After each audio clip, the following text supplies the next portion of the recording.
Mesdames et messieurs, et vous les enfants, bienvenue dans une nouvelle face cachée des parcs et aujourd'hui on est à Tokyo Disney-Sea qui a la réputation d'être apparemment le plus beau parc Disney au monde, alors allons vérifier si c'est vrai.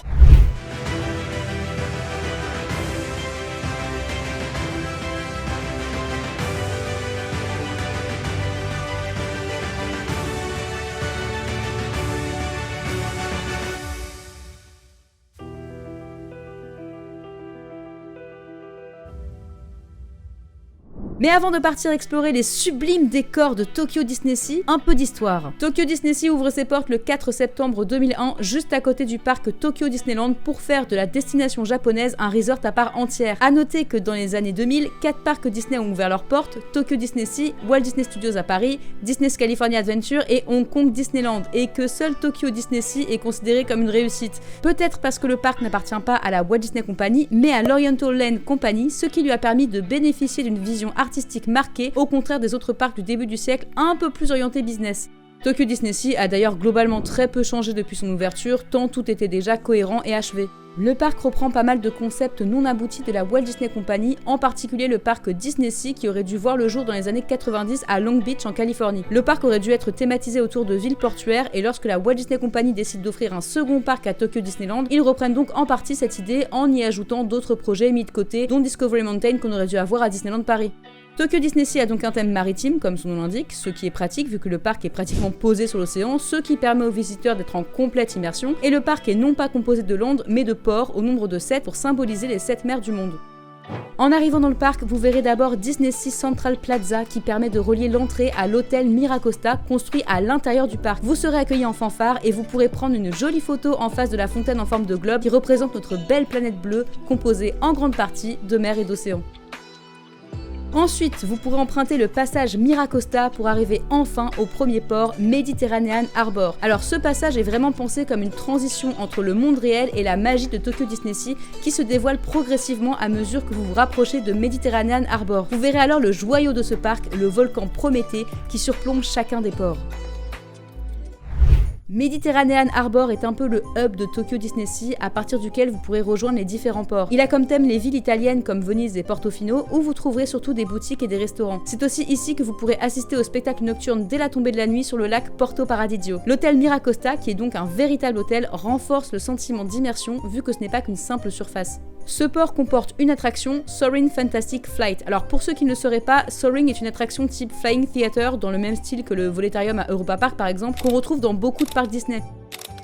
La version Tokyo Disney-Sea a ouvert en 2019 et sa particularité est d'avoir un thème complètement différent des autres versions. Fantastic Flight met en vedette l'esprit de l'exploratrice Camilla Falco, propriétaire du Museum of Fantastic Flight dans lequel les visiteurs sont invités. Le film en revanche est globalement le même que les autres versions, ce qui est un peu dommage, vu le storytelling et les décors, on se serait attendu à plus quand même.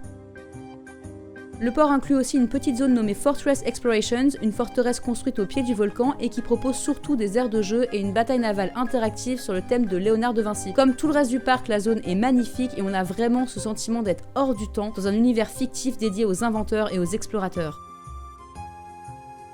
Si vous continuez ensuite vers la droite de Mediterranean Harbor, vous arriverez dans le port de American Waterfront qui a pour thème les ports américains du début du XXe siècle. Vous serez d'ailleurs accueillis par une statue de Christophe Colomb qui représente bien sûr le lien entre l'Europe, les États-Unis et les explorations maritimes. Le symbole de ce port, c'est l'immense paquebot, le SS Columbia, que vous verrez au loin. Contrairement à ce qu'on pourrait croire, il ne s'inspire pas du Titanic, mais du Queen Mary, un bateau qui servait à relier l'Europe aux États-Unis et qui abrite maintenant un musée à Long Beach. Long Beach, l'endroit où aurait dû être construit le projet Disney-Sea, qui a été annulé, vous vous souvenez? Le SS Columbia sert de restaurant et de salle de spectacle, mais on peut aussi en visiter une partie. Depuis le pont, si vous avez de la chance et que le temps est clair, vous pourrez même apercevoir le mont Fuji. Bon, nous il faisait super moche donc on l'a pas vu, mais voilà, sachez que c'est possible.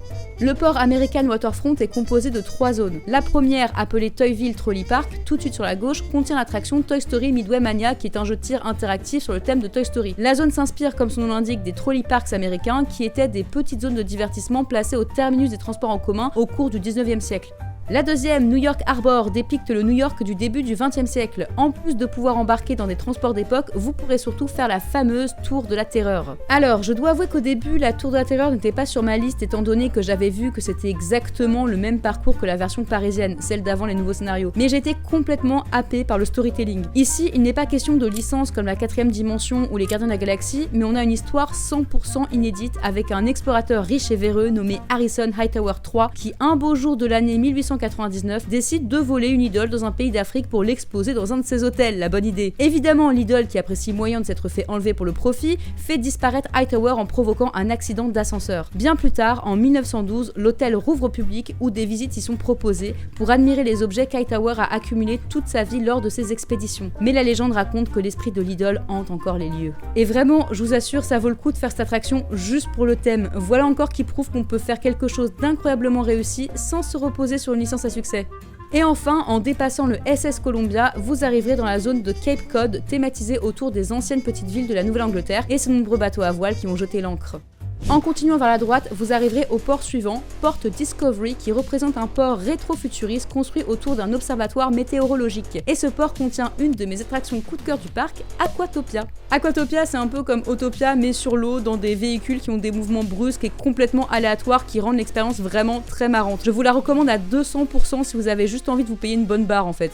L'autre attraction de la zone, c'est un simulateur un peu dans le même style que Star Tours sur le thème de Nemo. Alors avant, l'attraction s'appelait Storm Rider, qui faisait écho à l'observatoire météorologique autour duquel est construit le port, et qui permettait aux visiteurs d'avoir la sensation d'être au cœur d'un orage. C'est, je trouve, la seule fois où ce parc a cédé à la facilité en préférant une grosse licence à un thème original.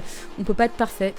En continuant toujours vers la droite, vous franchirez donc la forteresse dont j'ai parlé un peu plus tôt pour arriver vers la zone la plus impressionnante du parc, et c'est pas peu dire, Mysterious Island. Mysterious Island est une île située au cœur du volcan, thématisée autour de l'univers de Jules Verne et qui regroupe beaucoup d'éléments abandonnés de notre Discoveryland à nous à Disneyland Paris. La zone elle-même fait écho au nom du repère du capitaine Nemo, l'île mystérieuse. Mysterious Island invite les visiteurs à découvrir les recherches menées par le capitaine Nemo. Tout d'abord en embarquant à bord de son sous-marin, le Nautilus, dans l'attraction 20 milieux sous les mers, qui, contrairement à Disneyland Paris, constitue une vraie attraction mouvante qui reprend l'idée du Submarine Voyage du parc californien mais sur le thème du célèbre livre de Jules Verne, et aussi d'un autre côté en s'enfonçant dans les profondeurs de la Terre dans l'attraction Voyage au centre de la Terre. Alors à savoir que cette attraction est un mélange de dark ride et de coaster et elle est largement l'une des meilleures attractions Disney jamais construites. Tout est là, l'immersion, le storytelling, les décors, les sensations, sans compter qu'elle est vraiment vendue comme une attraction phare du parc étant donné que c'est celle qui permet de visiter l'intérieur de l'emblème de Tokyo Disney-Sea et que les visiteurs peuvent même apercevoir les véhicules dévaler le volcan à intervalles réguliers tout au long de la journée. En fait, s'il y a une attraction à faire dans ce parc, c'est vraiment celle-là.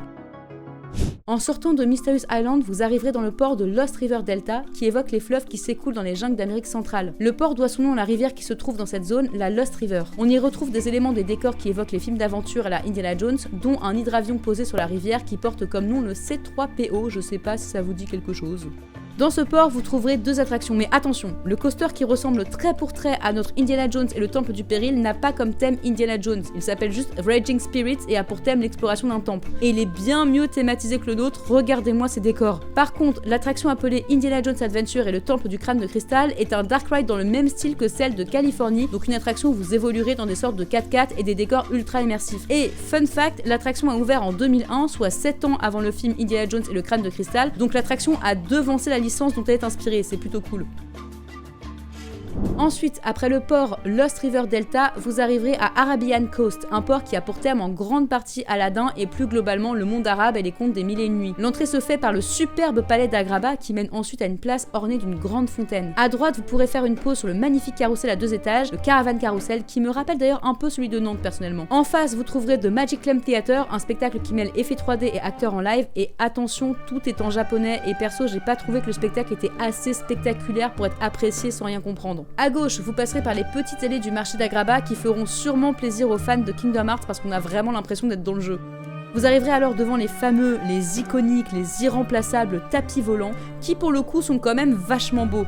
Et vous trouverez aussi l'une des meilleures attractions du parc, Sinbad's Storybook Voyage, qui se trouve à l'intérieur d'un palais oriental. L'attraction est un dark ride dans le même style que It's a Small World des Pirates des Caraïbes, donc une expérience plutôt basée sur la scénographie et la musique que sur des effets techniques de fou ou des sensations fortes. Et franchement, j'adore ce genre d'attraction. Oui, même Small World. C'est juste de l'immersion et de l'art à l'état pur, sans artifice, et perso c'est pour ça que je vais dans un parc à thème. L'attraction est évidemment sur le thème des voyages de Sinbad, et vous aurez le droit d'écouter une chanson inédite spécialement composée par Alan Menken, Compass of Your Hearts. A savoir que l'attraction avait ouvert sous une première version en 2001, mais celle-ci avait été jugée trop effrayante. Déjà, il n'y avait pas de musique, et en plus, la plupart des monstres ou animaux que Sinbad rencontrait essayaient soit de le bouffer, soit d'attaquer les visiteurs. En 2007, l'attraction ouvre donc sous une nouvelle version avec la chanson, des personnages plus amicaux et l'ajout d'une petite mascotte, Chandu, le tigre de Sinbad, qui n'est pas sans rappeler Jopi, la petite loutre de Bartholomeus dans Pirates in Batavia à Europa Park.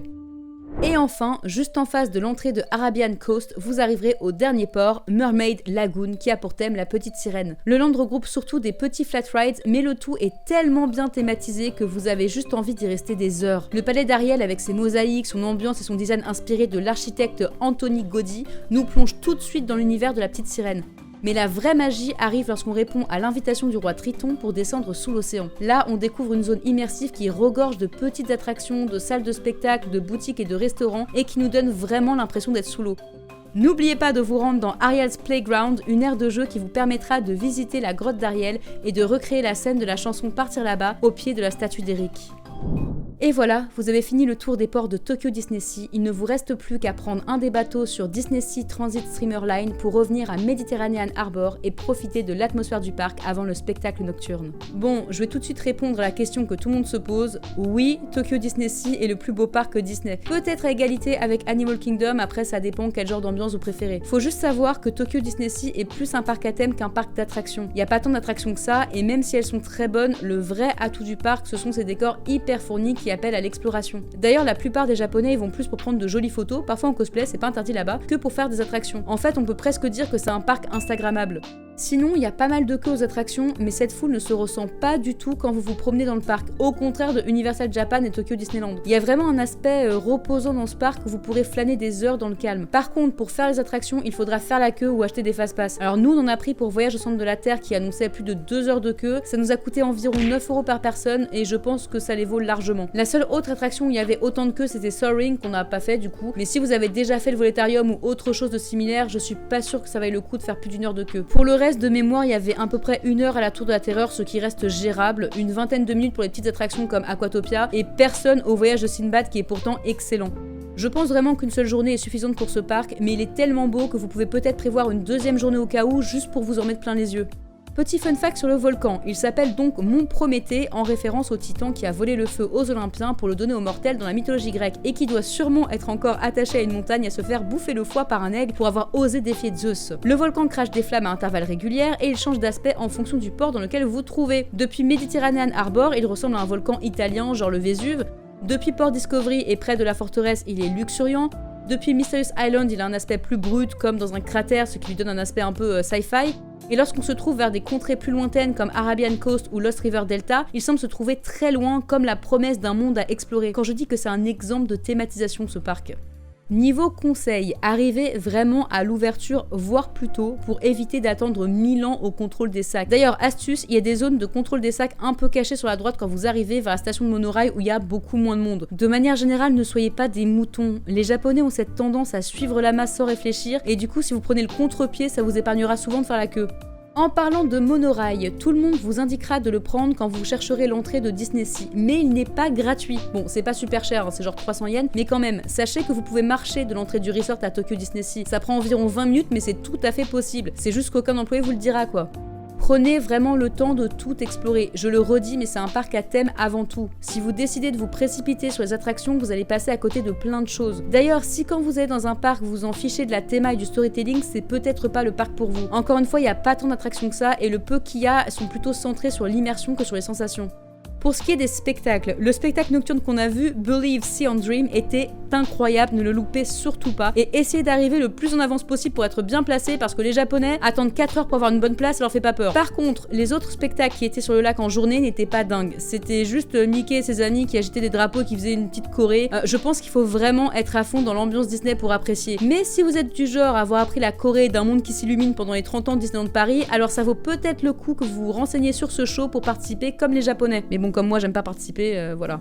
Pour ce qui est des goodies, c'est un peu pareil que ce que j'avais dit dans ma vidéo sur Universal Japan, à savoir qu'il n'y en a pas tant que ça sur le parc ou les attractions. C'est surtout des accessoires ou des petits gadgets. Les Japonais ont une façon très différente de la nôtre de consommer et ça se ressent dans les produits en boutique. Comme je l'ai dit, les costumes et les cosplays sont autorisés dans le parc et vu la beauté des lieux, c'est l'occasion pour vous de sortir vos plus beaux costumes et de vous faire bombarder de photos. Voilà, pour conclure, je dirais que ce parc est l'exemple même du talent que peuvent fournir les Imagineers quand on leur laisse une certaine liberté créative et que la Walt Disney Company n'essaye pas de nous survendre des licences à succès à coût d'attractions médiocres. Étant donné que l'Oriental Land Company qui détient le parc est obligée de payer pour exploiter les licences Disney, ils sont souvent forcés de réaliser des concepts complètement inédits, ce qui donne finalement une identité unique au parc. Si vous aimez les parcs Disney avant tout pour leur souci du détail et leur capacité à vous faire voyager, c'est définitivement le parc pour vous. C'était la face cachée des parcs, à la prochaine! Et n'oubliez pas de vous abonner aussi.